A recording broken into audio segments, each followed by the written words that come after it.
It's my pleasure to introduce the next speaker. He's from Sprint Bioscience.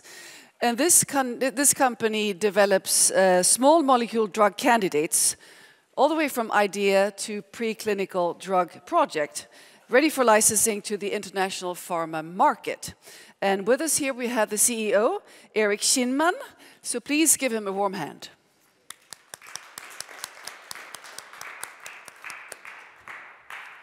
Thank you very much. My name is Erik Kinnman. I'm the CEO of Sprint Bioscience.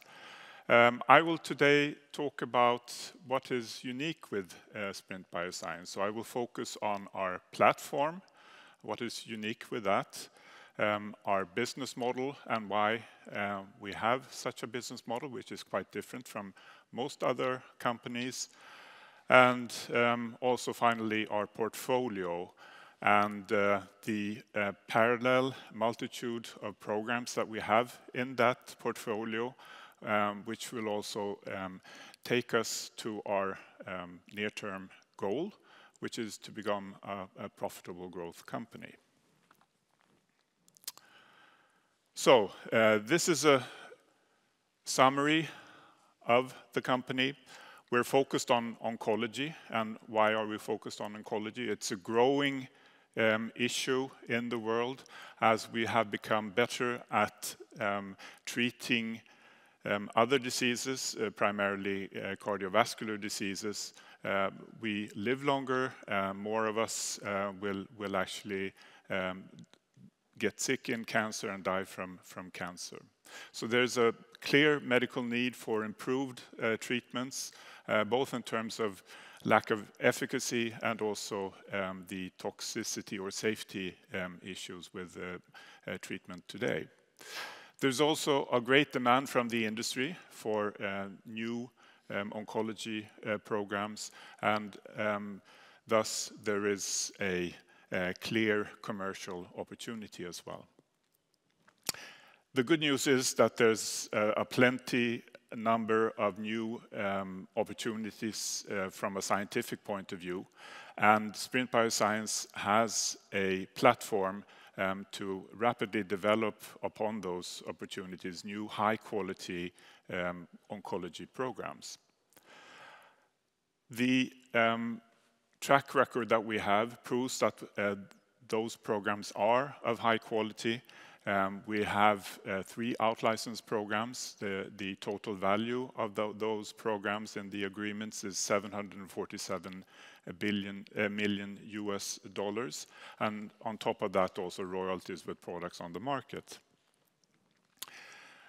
So far we have 158 million Swedish crowns that have helped us develop the company and the portfolio, and we have 3 additional internal programs, 2 of which we have been marketing for a while and are discussing with potential partners, and 1 additional one that we've just about started to market as well.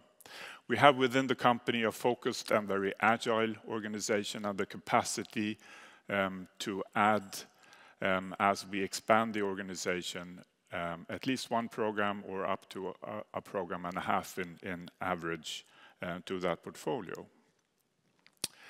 So our focus is the early stage. This is also where the industry has its main interest as well. Companies are looking externally, that is larger pharma and biopharma companies, for external innovation, as they have closed down the very early stages of drug development as well. In the all the deals that were made in 2020, a total of 133 billion US dollars, most of those were done in the early stages. And the interesting observation with this graph is that the deal value doesn't increase significantly as the programs progress into a further clinical development. What is quite obvious is, however, that the costs are rising exponentially as the programs move on into clinical development. This graph also gives you a bit of a background. It's quite clear that programs have a good opportunity to move from the preclinical stage into phase 1, healthy volunteer studies, and from healthy volunteer studies into the first patient studies as well. And if you look at precision medicine, which is what we are developing in oncology, there's more than double the probability to reach the market when you talk about immune oncology products, and this is the field that we're focusing on. In addition to that, if you have a biomarker, the likelihood of reaching the market is 3 times higher. This graph depicts our typical agreement model. So we will invest in the early stage, which is quite limited. We will get an upfront as the license as the license takes over the program, and the licensor will then pay us an upfront for that. And as the program moves further into development, the first stage, the later stages of preclinical approval to go into early clinical development and so on. And then as the program gets approved, there's further milestones, and when we reach also certain sales figures, there will be milestones as well. And with products on the market, there will be significant royalties as well. So far we have 3 programs, as said, that are out-licensed. The deal value of the agreement with Deciphera from last summer is $277 million US, out of which we've received $4 million so far. Hybricel, some 5 million out of 240, and for LG Chem, 5.5 out of 230. So I will now move over to talk a bit more about our platform. A starting point in our platform is the target proteins. And as said, there's a high number of new scientifically validated targets. And obviously some of these we get access to and knowledge about through our academic collaborations. The most important one is with the Karolinska Institute. We also search published literature and participate in scientific conferences where news around new, highly innovative and interesting targets are presented as well. And through data mining and bioinformatics, we can get further access to good starting points, as well as through our advisors who are oncologists and scientists within tumor biology, and through a very rich international network also with potential future partners within the pharmaceutical industry. Another important part of the platform is the organization.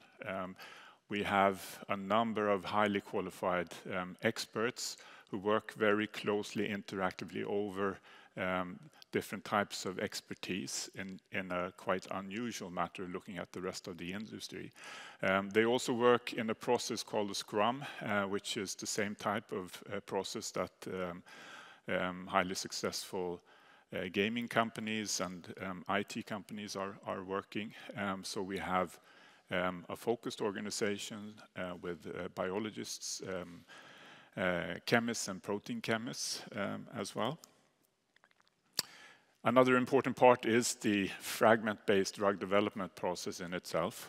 So this allows us to build models of the target proteins that we're interested in, and from a proprietary internal fragment library, we can, with sophisticated methods, detect a binding with a small fragment of a molecule, which is the starting point of building a molecule that can become a marketed drug. And this process we can do in a very rapid manner, at least twice or 3 times as fast as the industry average in terms of developing a drug, which allows us to offer the potential partner a first-in-class drug, which means that they have an advantage in the clinical development process and also in the market in pricing issues and so forth. The investment that we make is less than half of the ordinary cost due to the process, and we can also develop a multitude of different molecules with good opportunities to build strong patents around these as well. This is not unique to us. The way we do it is unique. There are 6 approved drugs, FDA-approved drugs that have used this type of technique, and there are some 30 in clinical development. So this is the platform more in a complicated figure. So the starting point is obviously that there is a medical need. We do data mining, so there's a large body of open source information in databases, and we can, through quite complicated algorithms, find interesting starting points for target proteins. And through the rest of the network, we then determine what fits our platform. We do testing from our fragment library, and when we do get a hit, we continue that into an iterative process where we test and retest so that we do get molecules that both have a high affinity to the target protein, a high number of selectivity as well, and we also want to show that it has the effect that we expect it to have, the positive effects and not unwanted effects, and it also has the qualities once in the body that we are looking for as well. So after a process which is 1.5 years, we end up with a program that has the combination of a high level of new biology understanding around the mechanism of action. We have a diverse set of molecules that are starting points for building a drug. And in most cases, we also have a biomarker, which is important. So this creates a high quality program, which is of great interest for many partners as a first-in-class opportunity around a new target. So these are this is the portfolio. So we have VPS 34, which is in the late preclinical stage, approaching the next milestone, which is CD selection, and then IND. We have Petra 01, which is together with Hybricel moving towards late stage preclinical development. The next milestone will be phase 1. And then we have the NASH program, which is in an earlier preclinical stage where we need new experimental data prior to choosing molecules and moving into the later stage of preclinical development. VADA and DISA are marketed to potential partners, and we are just starting to market the NEMA program as well.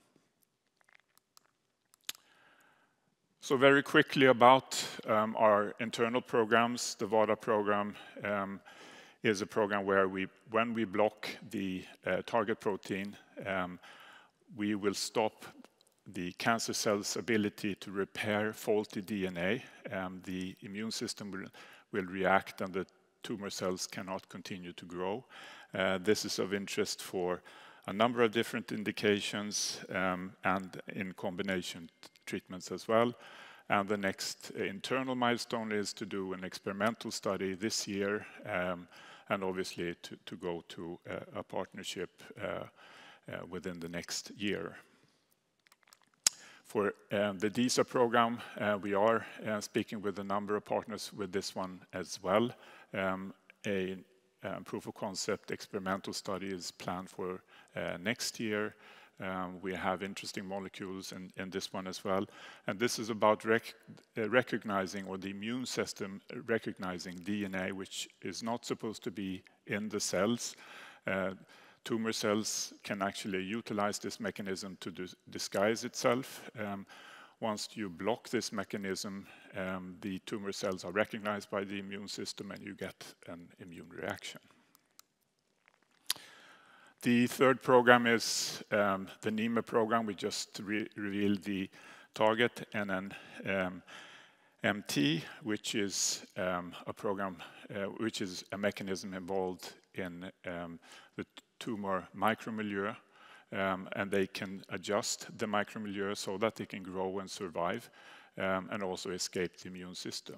Blocking this will stop the tumor growth and initiate an immune reaction here as well. And we will, at the Bio meeting in the US in June, start actually meeting with potential partners around this program as well.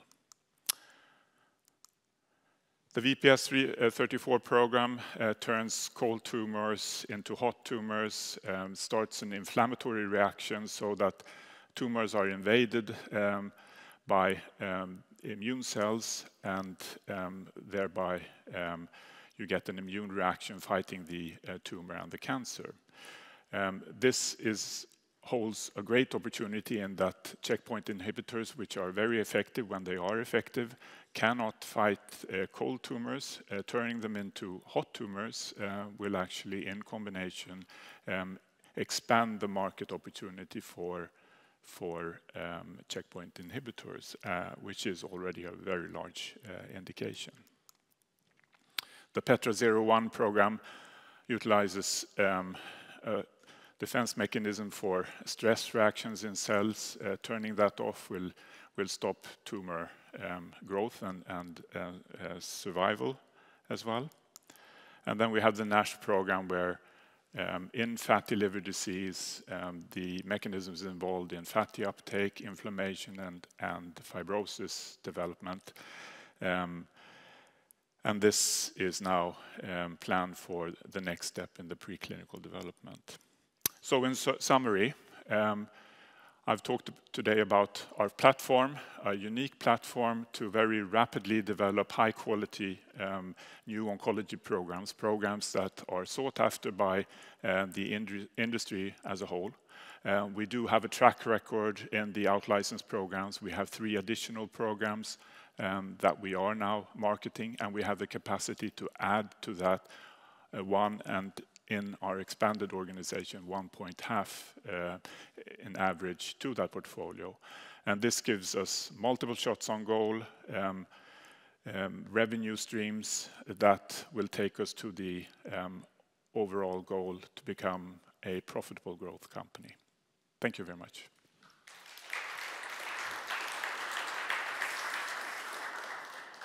Thank you very much, Eric.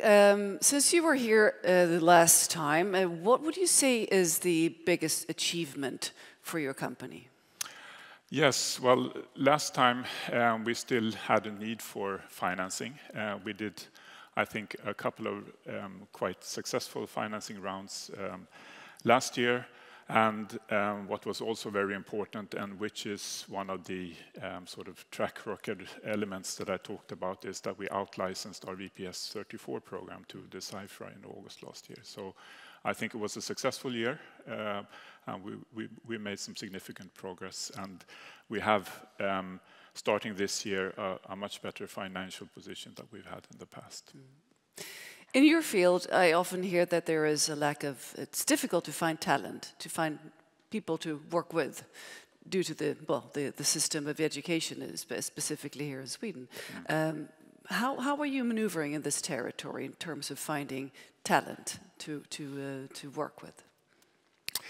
I think that due to our way of doing things, the process in the company, and very importantly, the culture in the company as well, we are very attractive to the rest of the industry and academia, where we hire new people. And for the recent positions that we've had new needs, we've had a high number of very, very talented and experienced experts.